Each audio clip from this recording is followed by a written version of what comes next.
श्री शिवाय नमस्तुभ्यम। हर हर महादेव। दोस्तों, आप सभी लोग जानते हैं कि 23 सितंबर 2024 यानी सोमवार को रोहिणी व्रत पड़ रहा है। दोस्तों, यह जो रोहिणी व्रत है वह भाद्रपद महीने में पड़ने वाला सबसे बड़ा रोहिणी व्रत है, क्योंकि यह भाद्रपद महीने में पड़ रही है। और आप सभी लोग जानते हैं कि यह जो 4 महीने होते हैं वह भोलेनाथ को बहुत अधिक प्रिय होते हैं, जिसका बहुत ही बड़ा और विशेष महत्व होता है। और ऐसा दिन पूरे साल में सिर्फ एक ही बार आता है। और दोस्तों, आप सभी लोग जानते हो कि सोमवार रोहिणी व्रत का अगर सबसे बड़ा कोई उपाय है तो वह एक 108 चावल के दाने वाला उपाय है। तो दोस्तों, इस सोमवार रोहिणी व्रत के दिन आप लोगों को इस 108 चावल के दाने वाले उपाय को जरूर करना है। बहुत सारे लोग होंगे जिन लोगों ने इस उपाय को ना किया हो, मतलब पूरा साल निकल गया, उन्होंने किसी भी दिन इस 108 चावल के दाने वाले उपाय को ना किया हो। पर दोस्तों, 23 सितंबर सोमवार रोहिणी व्रत के दिन आपके पास एक आखिरी मौका बचा हुआ है। तो इस दिन आप लोगों को इस वाले उपाय को जरूर कर लेना है। भले ही आपने पूरे महीने भर इस उपाय को ना किया हो, पर अगर आपने इस भाद्रपद महीने के सोमवार रोहिणी व्रत के दिन इस वाले उपाय को कर लिया तो आपको इस उपाय को करने का वह फल मिलेगा जिसकी आपने कभी कल्पना भी नहीं करी होगी। इसीलिए आप लोग इस वाले उपाय को एक बार जरूर कर लेना, ताकि आप लोगों के हाथ से यह मौका ना जा सके और आपको इस उपाय को करने का फल मिल सके। दोस्तों, यह उपाय पंडित जी ने अपनी अभी की ही श्री शिव महापुराण की कथा में बताया है। जिस उपाय को आज हम आपको बहुत अच्छे से समझाने वाले हैं। इस वीडियो को देखने के बाद इस उपाय को समझने के लिए आपको कोई और वीडियो को देखने की जरूरत नहीं पड़ेगी। तो चलिए दोस्तों, उपाय को शुरू करते हैं। देखिए दोस्तों, यह उपाय इस भाद्रपद महीने के सोमवार रोहिणी व्रत के दिन इतना खास होता है, इतना महत्वपूर्ण होता है। देखा गया है कभी कभी बड़े बड़े पूजा पाठ अनुष्ठान से जो मनोकामना पूर्ण नहीं होती है, वह भाद्रपद महीने के सोमवार रोहिणी व्रत के दिन एक छोटे से उपाय करने से ही आपकी मनोकामना पूर्ण हो जाती है। और बहुत सारे लोगों ने इस उपाय को किया भी है और उनको इस उपाय को करने का फल भी जरूर मिला है। अगर आप लोग भी इस उपाय को करना चाहते हैं तो आप इस उपाय को पहले अच्छे से समझ लेना, सुन लेना, उसके बाद करना। आपको इस उपाय का फल जरूर मिलेगा। और इस उपाय को कर लेने से आपके घर में चाहे किसी भी प्रकार का दुख और समस्या क्यों ना चल रही हो, आपको उसका कारण भी नहीं पता है कि भाई यह समस्या किस कारण से चल रही है। उसका कुछ भी कारण हो सकता है, जैसे पितृदोष हो सकता है या किसी भी तरह का मंगल दोष भी हो सकता है। तो इस दिन आप लोगों को यह वाला उपाय कर लेना है।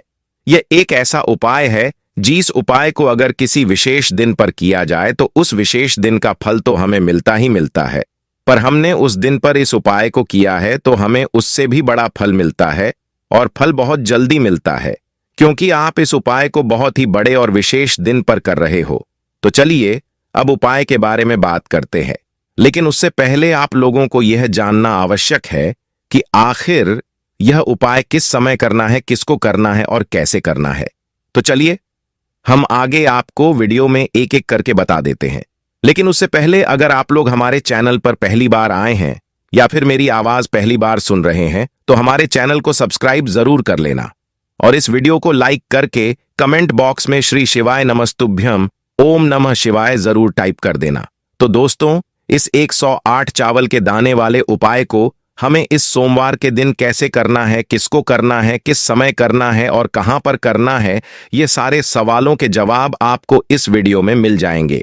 और जो यह वीडियो देखेगा उसको 108 चावल के दाने वाला उपाय जरूर करना चाहिए, क्योंकि इस दिन एक चावल के दाने का भी बहुत ही बड़ा और विशेष महत्व होता है। और जब बात आ जाए 108 चावल के दाने की तो यह सोने पे सुहागा वाली बात हो जाती है और इस सोमवार का यह एक बहुत ही बड़ा उपाय हो जाता है। तो अब दोस्तों, इस 108 चावल के दाने वाले उपाय को आखिर करना किसको है, सबसे पहले हम लोग वह बात जान लेते हैं। तो देखो, घर की जो बड़ी माताएं बहनें होती हैं, उन माताओं बहनों में से कोई भी एक बड़ी माता बहन इस वाले उपाय को कर सकती है। और दोस्तों, अगर आप चाहे तो अपने घर में से सभी सदस्यों को भी इस उपाय को करवा सकते हैं। अगर किसी व्यक्ति की खुद की कोई मनोकामना है खुद की कोई दुख और परेशानी है जो कि वह अपने लिए ही इस वाले उपाय को करना चाहता है, तो वह खुद अपने लिए भी कर सकता है। बाकी अगर घर में से कोई ऐसा है जो कि अपने पूरे घर परिवार की सुख और शांति के लिए यह वाला उपाय करना चाहता है, तो भाई वह भी कर सकता है। उसमें कोई भी दिक्कत वाली बात नहीं है। कहने का मतलब यह है कि इस उपाय को हर एक सदस्य भी कर सकता है और पूरे घर परिवार के सदस्य के लिए घर की बड़ी माताओं बहनों में से कोई एक माता बहन भी कर सकती है। माताएं बहनें अगर घर में उपस्थित ना हो या वह यह वाला उपाय ना कर पा रही हो, तो फिर घर का कोई बड़ा सदस्य भी इस 108 चावल के दाने वाले उपाय को कर सकता है। चाहे फिर वह पुरुष ही क्यों ना हो, उसमें कोई भी दिक्कत वाली बात नहीं है। अब दोस्तों, इस 108 चावल के दाने वाले उपाय को हमें कहां पर करना है? बहुत सारे लोग हर एक उपाय को करते समय एक प्रश्न करते हैं कि इस वाले उपाय को हमें घर पर करना है या फिर मंदिर में जाकर करना है। तो इस वाले उपाय को आप घर पर नहीं कर सकते हो। इस वाले उपाय को करने के लिए आपको शिवजी के मंदिर ही जाना पड़ेगा। उसके बाद में दोस्तों, इस उपाय को लेकर जो अगला प्रश्न निकल कर आता है वह यह आता है कि आखिर इस उपाय को हमें किस समय करना है? सुबह के समय करना है कि शाम के समय करना है? तो देखो, इस वाले उपाय को आप लोग सुबह के समय भी कर सकते हो और शाम के समय प्रदोष काल में भी कर सकते हो। अब अगर आप पूछो कि भाई इस 108 चावल के दाने वाले उपाय को करने का सबसे उत्तम समय कौन सा रहेगा, तो हम आपसे बस यही कहेंगे कि इस उपाय को आप सुबह के समय करेंगे तो ज्यादा बेहतर होगा। बाकी अगर प्रदोष काल शाम के समय भी करेंगे तो भी अच्छा होगा, उसमें कोई भी दिक्कत वाली बात नहीं है। तो अब दोस्तों, जो अगली सबसे बड़ी और महत्वपूर्ण बात आती है वह यह आती है कि सुबह अगर हम उपाय को करेंगे तो हमें कितने बजे से लेकर कितने बजे तक के बीच में करना है, और शाम के समय प्रदोष काल में करेंगे तो हमें कितने बजे से लेकर कितने बजे के बीच में करना है। तो देखो, सुबह जितनी जल्दी हो सके आप उपाय को करने की कोशिश करना। बाकी अगर किसी कारणवश लेट भी हो जाओ, थोड़ी देर भी हो जाए, तो 10 या 11 बजे तक भी आप उपाय कर लेना, पर 12 बजे से ज्यादा देरी ना हो, इस बात का ध्यान रखना। उसके बाद में दोस्तों, अगर शाम के समय प्रदोष काल की बात करें, प्रदोष काल का जो समय होता है वह शाम के 6 बजे से शुरू हो जाता है। मतलब शाम के 6 बजे से लेकर 7 बजे के बीच का जो समय होता है, यह समय प्रदोष काल का समय होता है। पर अभी जो मौसम चल रहा है, इस मौसम में शाम बहुत देरी से होती है, तो आप इस उपाय को 7 से 8 बजे के बीच में भी कर सकते हो। मतलब शाम के 6 बजे से रात 8 बजे के बीच में आप कभी भी इस वाले उपाय को कर सकते हो, उसमें कोई भी दिक्कत वाली बात नहीं है। अब दोस्तों, यहां पर इस उपाय को लेकर एक और सबसे बड़ी बात यह निकल कर आती है कि इस 108 चावल के दानों को हमें लेना कहां से होता है, और हमें इस उपाय को करने के साथ में क्या और कुछ भी सामग्री ऐसी होती है जो शिवजी के मंदिर लेकर जानी पड़ती है। तो देखो, यहां पर हम आपको बता दें। सबसे पहले आप लोग यह जान लो कि यह जो 108 चावल के दाने वाला उपाय है, सिर्फ और सिर्फ आप उपाय की सामग्री लेकर कभी भी शिवजी के मंदिर मत जाना, क्योंकि हमें भगवान के सामने यह नहीं दर्शाना है कि अगर हम भगवान शिवजी के मंदिर आए हैं तो अपने फायदे के लिए आए हैं।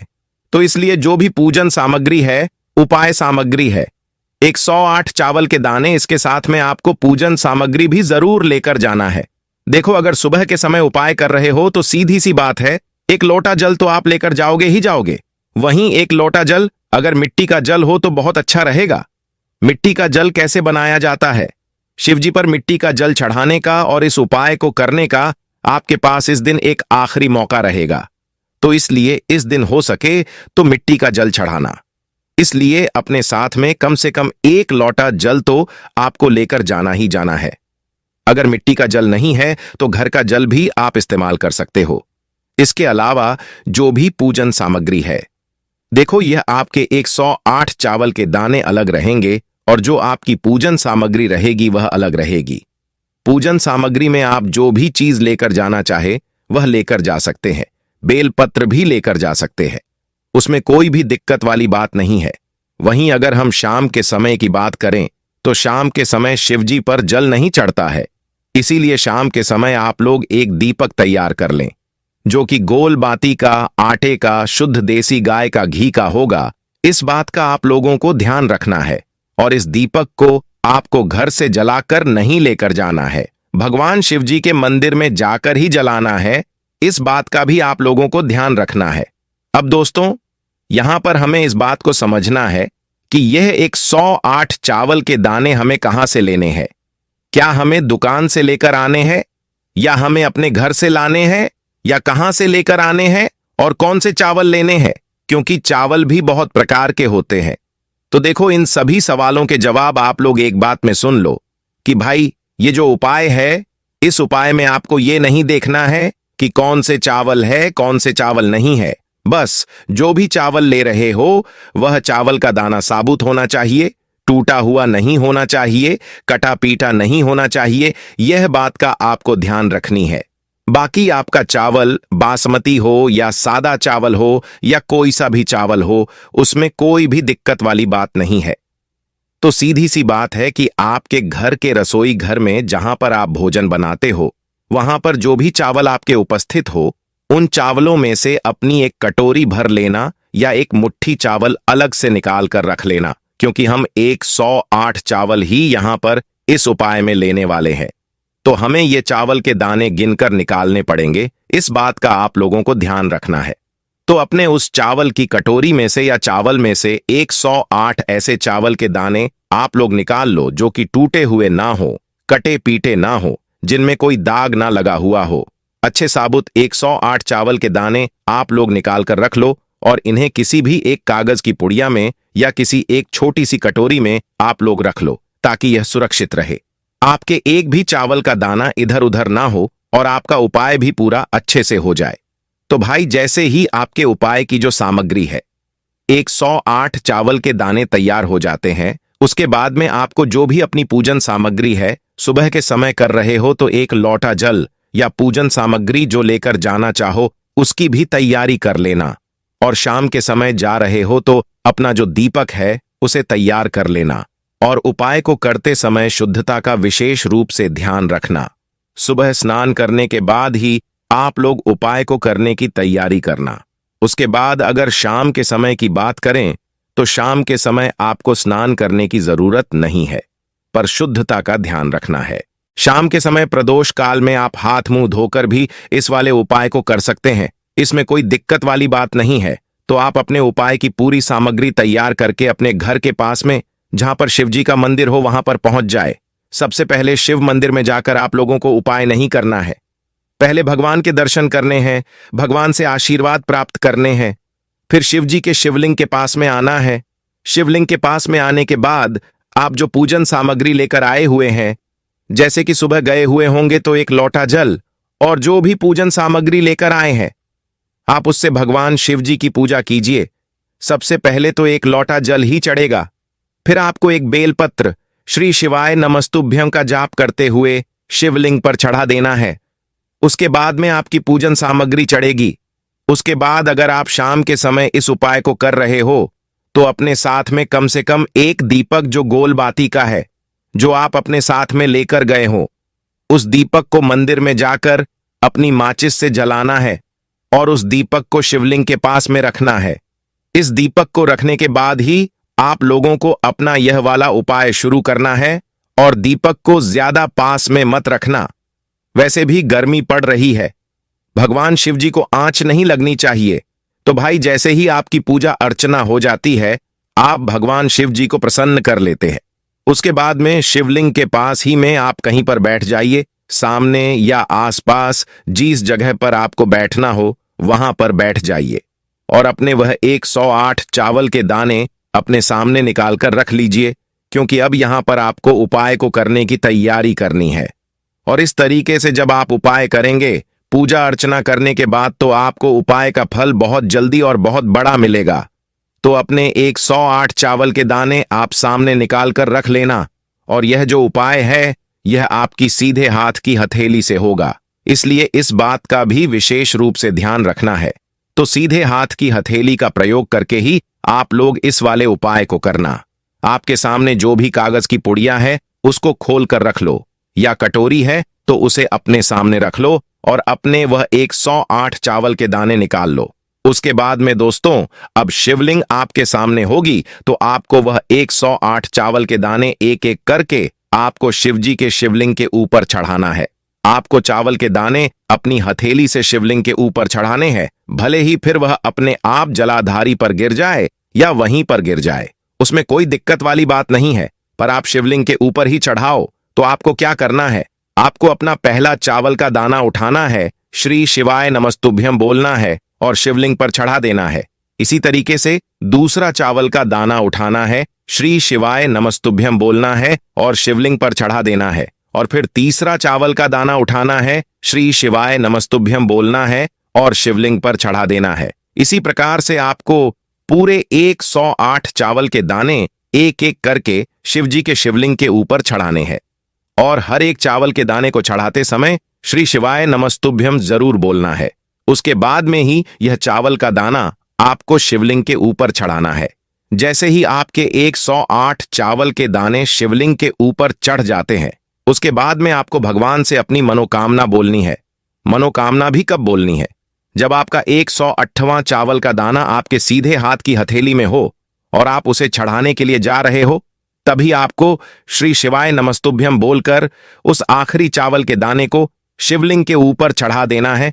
और फिर भगवान से अपनी वह मनोकामना बोल देना, जिस मनोकामना के लिए आप लोग अपना यह वाला उपाय कर रहे हो, जिस भी दुख और परेशानी के लिए आप लोग अपना यह वाला उपाय कर रहे हो। उसके बाद में जैसे ही आप अपनी मनोकामना बोल देते हो, आपका यह वाला उपाय पूरा हो जाता है। पर दोस्तों, उपाय को करने के बाद आप लोगों को 2 मिनट भगवान शिवजी के मंत्र का जाप जरूर करना है। और मंत्र का जाप करने के बाद भगवान से एक और बार अपनी मनोकामना के लिए या अपने जो भी दुख और परेशानी है उसके लिए प्रार्थना करनी है। इसके बाद में आप लोग भगवान को देखकर भगवान से प्रार्थना करके उनसे आशीर्वाद लेकर वहां से उठ सकते हैं और अपने घर पर जा सकते हैं। बस दोस्तों, यहां पर यह वाला उपाय पूरा हो जाता है। इस तरीके से जो भी व्यक्ति छोटी छोटी चीजों का ध्यान रखते हुए इस 108 चावल के दाने वाले उपाय को करेगा, निश्चित सी बात है उसकी मनोकामना जल्द ही पूर्ण होगी और जो भी दुख और परेशानी है वह भी बहुत ही जल्द दूर होंगे। तो दोस्तों, अगर आपको हमारी यह वीडियो पसंद आई हो तो हमारे इस वीडियो को लाइक और चैनल को सब्सक्राइब जरूर करें। हर हर महादेव। ओम नमः शिवाय।